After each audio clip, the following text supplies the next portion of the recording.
Well, for the last 2 weeks, we've been working on the locomotive shop. Oh, what a lot of work, too, yes. It's been a huge project, a little bit more than I thought it was going in, but last week we finished up the wiring. Yes. And you did this lovely power meter, and we got the actual functional electrical system working. Which is fun. We used the garage as a prototype. This is like the prototype wiring on the casting equipment. That's why I never became an electrician. That was my fail. Well, it only one or two small fires, Yeah. and generally speaking, it works just fine. Right. And as does the lighting in the engine shop. There you go.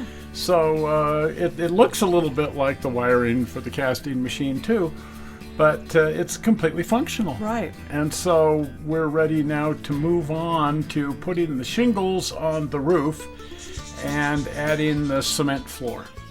And other than a little bit of door hardware, that's it. That will finish up the engine shop. So let's get on to putting some shingles on. So this is the goal right here. We're using half-inch scale dollhouse shingles that are readily available from the dollhouse supply companies. They come packed in bags of 500. I needed 4,000. There you go. I wasn't sure how many I would need for the locomotive shop.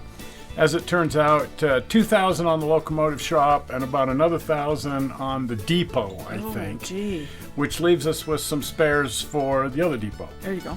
Anyway, the way you put these on is you start by scribing half-inch lines all the way up your roof. I started on the backside of the locomotive shop in case something went horribly wrong. The non-visible side. The not visible side, or at least not terribly visible side. It's a little tiny bit different than the front side just because at the very bottom of the roof here is a board. And that board is an attachment for a gasket that keeps the light, because this is right up against the backdrop. And we don't want the building lights shining up the backdrop. So the first row of shingles actually sit tight up against that board, which is rather unique. Normally they'd hang off the edge of the building.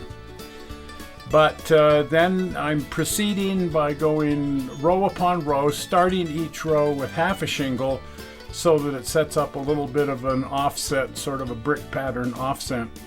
And then not being too terribly careful, getting them on exactly straight. Right, that looks better that way. It does. I mean, this is a logging railroad and a locomotive, you would expect it to be a little tiny bit randomized, but I didn't want to get too carried away with that. Right. Just a little tiny bit of haphazardness, not too much haphazardness. I decided to work kind of in shorter sections across the bottom rather than do the whole bottom row and the whole next row. Mostly I was just dying to see how it was going to look. Right. And again, if there was something about it that I didn't like and I found that I was going to have to tear it off, I'd much rather have a small section Than the entire row. than the entire roof or something. And I go, you know what, I'm going to strip this whole 1,000 shingles off this side of the building. So I took it in short sections all the way to the top, and then I just kind of worked along with a sawtooth pattern all the way to the other end of the building. And I was actually thrilled. Oh, that turned out well. I'm in my happy space. Yes, yes. And so there's the entire backside all finished. Trying to make some analysis of what else needs to be done, and the roof cap. So I concluded that what I would have to do is put a row of half shingles and then fabricate a metal cap, which is actually going to be evergreen styrene. Right. The 90-degree angle styrene. Painted to look like rusty, corroded metal, and with that worked out, I was ready to move on to the other side. Oh, there you go. I felt confident that this was a system that was going to work and everything was going to be hunky-dory fine, and that the roof cap was going to look great on both sides. And I wanted to get the roof cap in place here with both sides in place just to test the alignment and make sure that was going to work. So again, working across with sort of a sawtooth pattern. Pretty soon I had both sides. Well, I shouldn't say pretty soon, after 3 days. After about 30 hours of working, I had put 2,000 shingles across both sides, and I was ready now to fit the the roof cap and figure out the color on everything. Because I want to stain these shingles. Oh, right. Originally, shingles were stained with a mixture of graphite and linseed oil. Oh, wow. And I remember putting that on our house as a kid. Gee. But it come out kind of black. I actually thought about doing that. But my go-to product is Watco Danish Wood Oil. Okay. Furniture oil. And it's like, well, how much, if I put a natural coating on there, it'll hardly show. If I put black walnut on there, it'll be way too dark.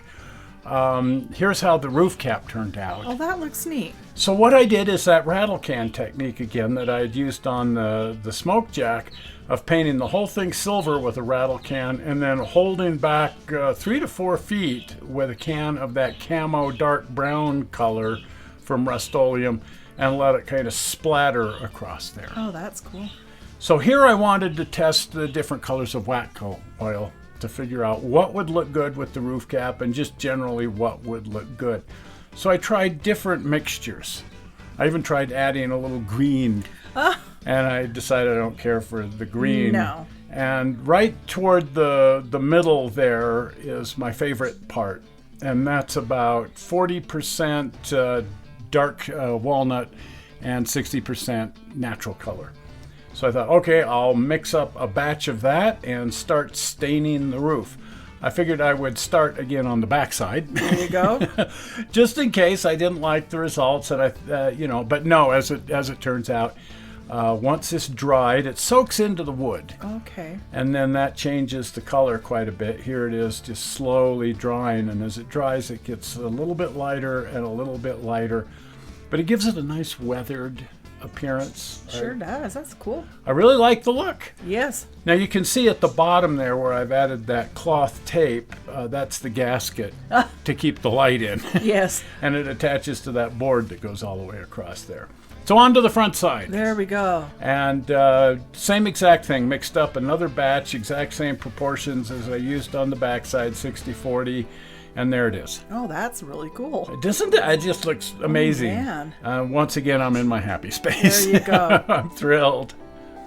There was one other little thing that I wanted to check before moving on, and that's the inside of the building. Oh. I had noticed in fooling around and taking pictures that the upper trusses didn't match the lower trusses. Oh, no. They weren't as distressed. So before declaring the roof finished, I added some stressing to the upper parts. There you go. And now it matches in nice. I really love the look of that. So the roof is done. Good. On to the cement floor. There you go. Which will also be made out of balsa. Oh, man. This entire building, other than the couple of little plastic pieces, the whole building's made of wood and almost entirely balsa.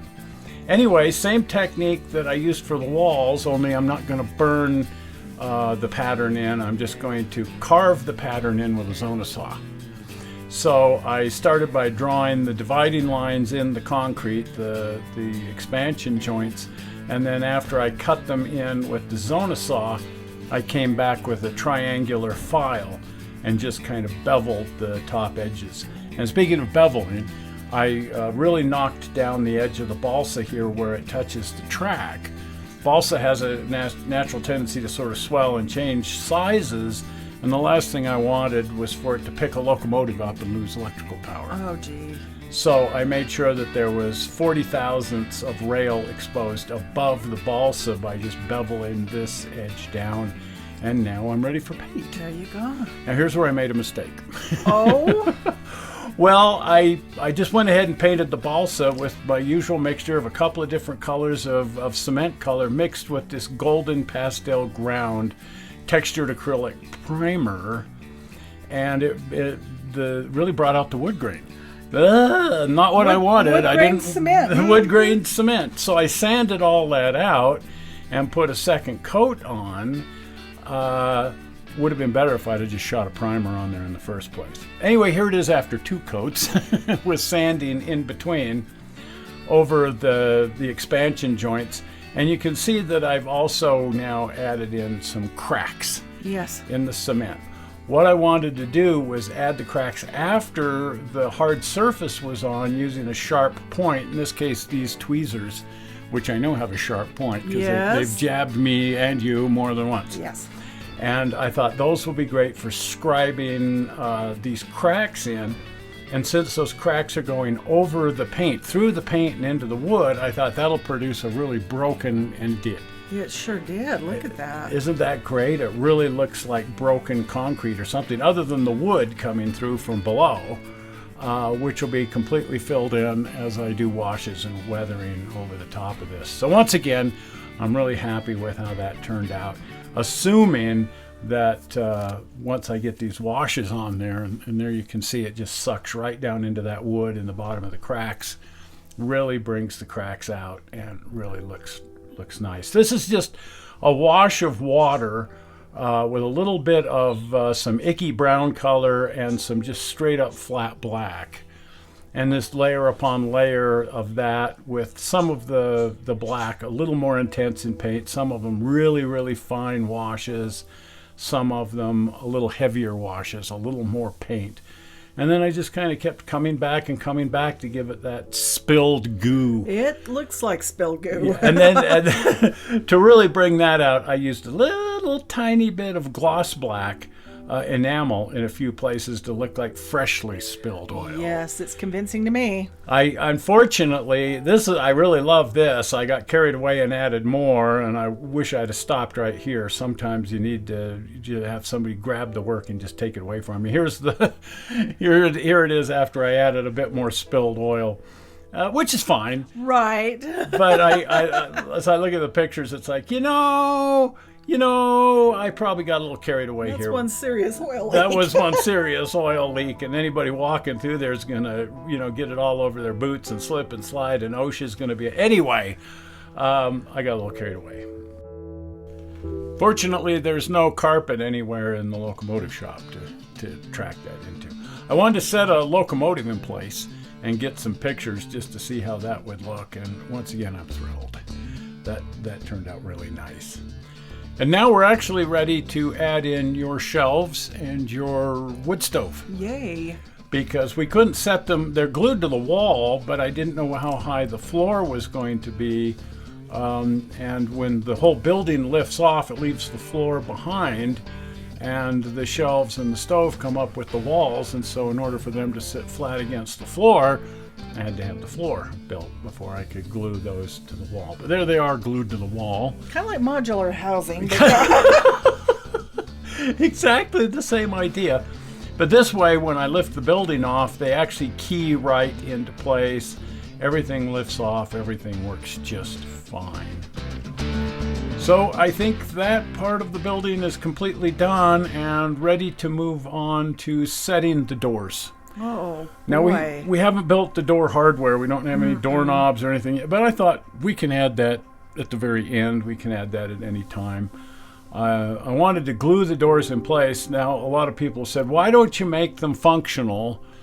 But where this is 8 feet up in the air, I can't see ever closing the doors. You'll never close them, and then if you do, you'll be trying to climb up there and open them up. And that'll cause a derailment or something. Oh, well, yeah. Now, I also wanted to paint the inspection pit. Here again, it's a cheat. The inspection pit isn't a pit at all. It's just a black swatch between the rails. But given that it's way up in the air, you can't get a good angle in here when you're looking at it to see that there'd be an inspection pit anyway. And I thought, a black swatch will work just fine. That'll work fine. We know it's there. We know it's there. Anyway, there it is, the finished building.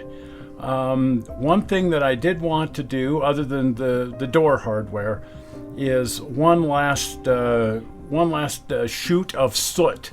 I fired up the airbrush. Fortunately, the airbrush is on a 25-foot hose, and I can bring it right over here to any place on the layout. And so I put a little flat black in the airbrush, and I also brought a little bit more soot right up the front of the trim above the door there. And mostly I wanted to get some soot on the roof shingles around the smoke jack. And there again, I'm pretty happy with the soot. Looks nice. Now, one of the things I always like to do when I get something more or less finished is take a bunch of pictures. Right. Well, for the show, but also you'll spot things. Yes. You know, you see things in pictures, it's like, what? I missed that. Missed that you didn't see. And one of the things that jumped out at me is the first rainstorm would have washed that soot down the roof, and it wouldn't all just be sitting up there like that. And so I decided I wanted to come back with some light sandpaper and just kind of lighten that soot up and put it down in the cracks, make it a little bit more like rain has fallen on the soot. And I'm actually planning to come back next time I'm using the airbrush with black in it and just add a touch of fresh soot over the top of that whole thing. But at this point, I think we can truly declare the building finished. Yay! There it is, and we're ready to move on to something else. And the big thing that we need to move on to is the next module on the railroad, the next section down. And so we brought that down. It's been up on the brackets where it hangs on the wall, and that needs a little bit of work done. It's mostly finished, but it needs work. And so we've brought that down and attached it to the other two modules so that we can do the few things to it that need to be done. And the number one thing is all this track needs to be relayed. When Steve built this like 15 years ago, he laid it all in code 156 rail, which scales out to 30-pound rail, which is great for a logging railroad, but all the flanges on all of our equipment hit the ties and the spikes and everything. And unless we want everything to go bumping down the track and not work at all, then I'm going to have to pull all this rail up and relay it in the same size rail that we're using on the rest of the logging railroad, which is a smaller rail than we're using down on the Colorado main line. Up here we're using code 215. So all of this rail needed to be pulled up, kind of sad. But I pulled up all of Steve's original rail and pulled out all the little smaller spikes, and then I had to re-drill all of the spike holes because they're going to be in the wrong place, and then reset this whole thing in code 215. And I like the look of that. It looks good. I'm very happy with it. I liked the light rail, but first of all, this works, and that's better. Works is better, but I like the look. That feels like the Cumbers and Toltec or some kind of narrow gauge railroad like that. So I'm pretty happy. I went through and did the usual technique of spiking it every 8 inches, 6 inches, depends if it's on a curve or whatever. Make sure everything's engaged and the curves are all looking correct. And then I spent 2 days drilling holes and spiking 4 spikes to the tie. And doing all that. Well, now we're ready to move on to the next part of the project. Oh, what's that? Well, we're calling it Angels Camp. It's Stribble Springs at Angels Camp. And there's a pond and a water tank and this little depot. And we're going to have to cut down this mountain because it's kind of in the way. But, and then the far end of the railroad, we're going to try to recreate this scene. Oh boy, that's a famous one. That's a famous one. This is that famous painting by Lloyd Mitchell, and where the trains go down and around the big 8-foot deep canyon. We thought, what a great place to sort of reenact this scene. And we actually want to do as much as we can. Of course, there won't be a cattle stampede at the back. It'll be instead a railroad back there with the trains coming around the big horseshoe curve 8 feet up in the air and these huge sandstone cliffs stretching all the way to the floor 8 feet below. Well, if you haven't been over to the channel, please pop over to the channel and you can binge watch, but mostly we want you to subscribe by clicking on the blue button right here. The blue button. Well, we're not sure how you found this video on the internet. We sure hope you didn't find it boring. And we will see you here on Tuesday when we show you some interesting collectible stuff. See ya. Bye-bye. Bye.